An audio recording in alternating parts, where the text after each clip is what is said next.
We got some cool new game reveals, some old games that look way better now, got a rumor about what Rocksteady is doing, we have to talk more about the whole crazy Ubisoft situation, a ton of gaming news to go over, so sit back and let's go. Yes, Ghost of Yotei totally stole the show at this week's State of Play. It takes place more than 300 years after Ghost of Tsushima, so features a brand new character called Etsu, who's out for vengeance and carrying around a list with names that she wants to take out, while being hunted by Ronins herself. Now, I think it would have been nice if Sucker Punch was more upfront with the fact that we would not see Jin in the sequel. Like, of course, he can still show up as a mythic tale, or maybe through flashbacks or whatever, but we will not play as him in this sequel, and I totally think that people expected that. So knowing that, because Sucker Punch must have known for a very long time, I think would have been nice.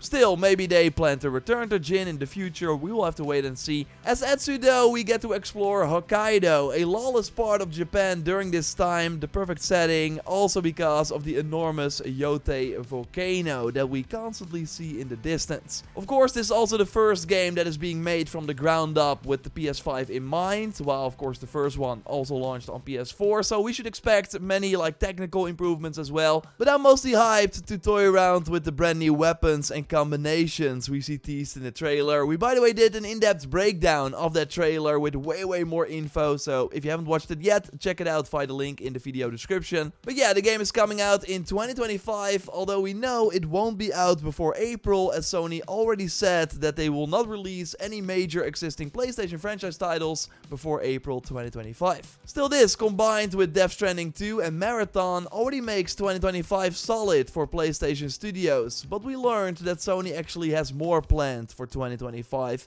Maybe it's Bluepoint's game. We know that they are doing something original after they made, of course, the Demon's Souls remake. The standalone Venom game that got leaked should also be out in 2025. So while 2024 was kinda light, it seems that 2025 is going to be a way better year for PlayStation 5 exclusives. Next to the many third-party titles, like Hell Is Us really stood out, an action-adventure game in a beautiful but dark world. You got this glowing sword that you can use against these white ghost enemies. And I love how you have this drone that's like a flashlight, but you can also use it for a jump attack. So in the blog post, they note that the focus of this game is on your own discovery. So there will be no map or quest markers or anything. They want the environments to communicate, and we should also pay really close attention to what NPCs tell us in order to solve the game's investigations. And cool is that there should be multiple ways to complete these puzzles. So yeah, this can go both ways, like having no map can get frustrating as well, but it's a bold approach. We'll be keeping an eye out. It should be out in 2025. Another game that really stood out to me is Arcade Chronicles. Like, the graphics immediately popped. The combat looks really fun. It should have a huge open world that we can explore alone or with friends, and we can make our own house or even a town by working together with other players. We got these huge bosses to fight. The animations and effects just look very impressive. Again, another title I'm keeping an eye out for. 2025 is going to be really wild. And we now also learned that Monster Hunter Wilds is launching February 28th. And the new trailer looked awesome, highlighting a new monster with a whip weapon, and finally no more desert gameplay. The game is currently the most wish-listed game on Steam, like it's going to be a huge seller, but this is what February 2025 now looks like. Like, some have to move. Looking at Avowed and Kingdom Come Deliverance 2, games that look promising, especially Kingdom Come, but that need their own spot to really shine and not get overshadowed. Yeah, speaking of Shadow, Assassin's Creed Shadows is now also in February. We'll be talking more about the Ubisoft situation and also about Rocksteady and way more, of course. If you like these big gaming news roundup videos, leave a like, that would really help me out. And subscribe, because we post one of these every Sunday. Rocksteady is working on Batman again, and this according to Nick, who has been right before. Still take it with a grain of salt, of course, but this would totally be the best way forward for Rocksteady after Suicide Squad. And they are, by the way, still releasing content for that game that they had planned, with Season 3, including Deadshot's daughter, dropping on October 1st. Season 4 seems to be the final one they will do, though, although that's only according to rumors. But yeah, a small team inside Rocksteady is still supporting the game. In June, we learned that the studio leaders are looking to pitch a new single-player game, which would return Rocksteady to its roots. So it seems like that is indeed the Batman title that we just discussed, but them only pitching it in June means that it's still very far away. More imminent is the Hogwarts Legacy Director's Cut that many of the studio's employees are now helping with. This according to Bloomberg, so it's gonna happen. I really thought we would see it at the State of Play, but we have to wait a bit longer, I guess. Maybe they save it for the 2nd anniversary of the game, which would be in February.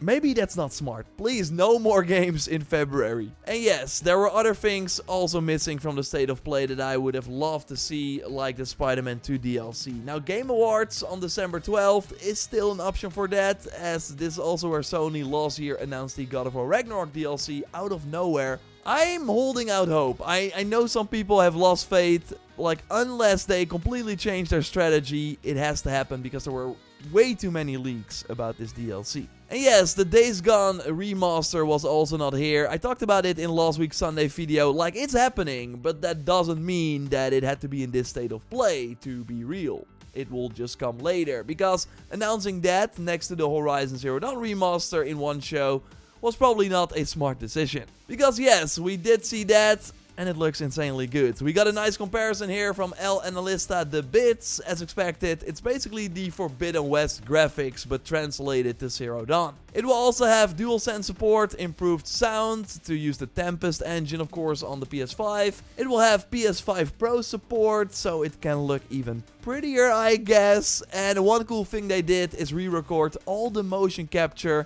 and also redid the facial animation of all the 10+ hours of conversation scenes, including all the side quests. Like, these static conversations really did not age well, and they now look really nice. Like, that's more work than we normally see for a remaster, and it's a $10 upgrade if you own the game on PlayStation or PC.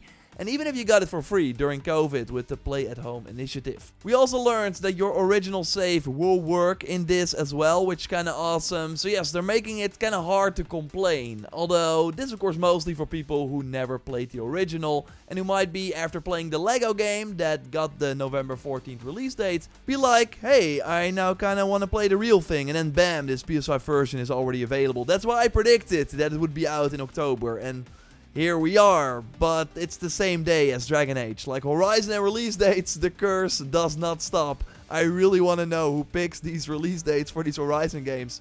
It's wild. Now let me know if you will pick it up for $10. But yeah, as a real Horizon fan, I'm of course looking forward to what's next. So after these games are out, let people enjoy them. I want to see the next single player game, although that will still be some time.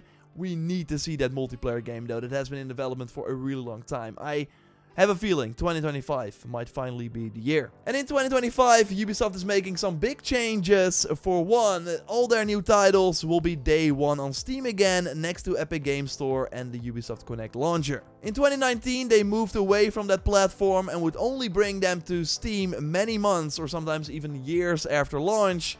Well, that's a thing of the past. Assassin's Creed Shadows will be day one on Steam, but also the next Far Cry, Ghost Recon and the Splinter Cell remake that are all rumored for 2025 or early 2026. They should all be immediately on Valve's platform, which has kind of been a trend with other publishers as well. 2K also recently announced that Borderlands 4 would be on Steam day one again, after Borderlands 3 of course famously went with the Epic Games Store deal. All these companies tried, they did not want to give 30% to Steam, but they are now all realizing it's just better to be where the players are. Ubisoft is also rethinking their Season Pass model, which feels long overdue. They were actually one of the only big companies still announcing this big DLC plan before release for non-live service games. So even if the game would sell poorly, they would still have to crank out these expansions that launch months and sometimes even a year later that then nobody cares about. Avatar is a great example. That game got a DLC in July, did you know that?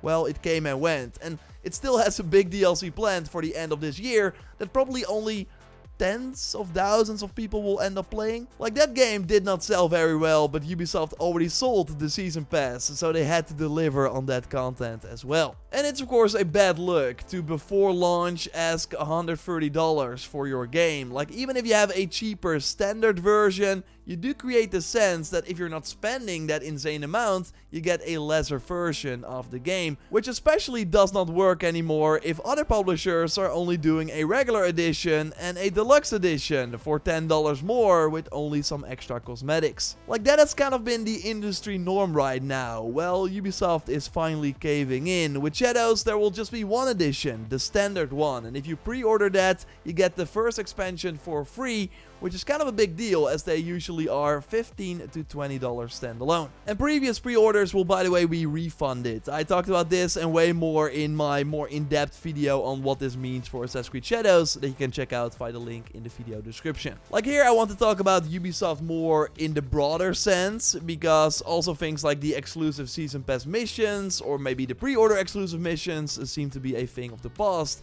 also for their future games. Like the fact that Ubisoft had to come out and explain that no, Jabba the Hutt is available for everyone in Star Wars Outlaws and not being paywalled behind the Season Pass exclusive mission. Like, that is one of the things that did not help the Outlaws launch. Let's get rid of all these things that could cause people to not bother with the game. I'm still expecting them to go with like a deluxe edition for future titles, but again, just one with cosmetics that is like $10 more expensive. Not that we need a chart to figure out what is included in which edition. And yes, I mentioned Star Wars Outlaws already, and that game is the reason for all these emergency decisions. That game sold significantly less than Ubisoft had hoped, and now they're working on multiple patches to fix issues with the game, like the enemy AI. They will introduce more checkpoints during missions, better stealth mechanics, like all things that I already pointed out during my preview session way before launch, and other people did as well, and then the reviews of course pointed these things out too, so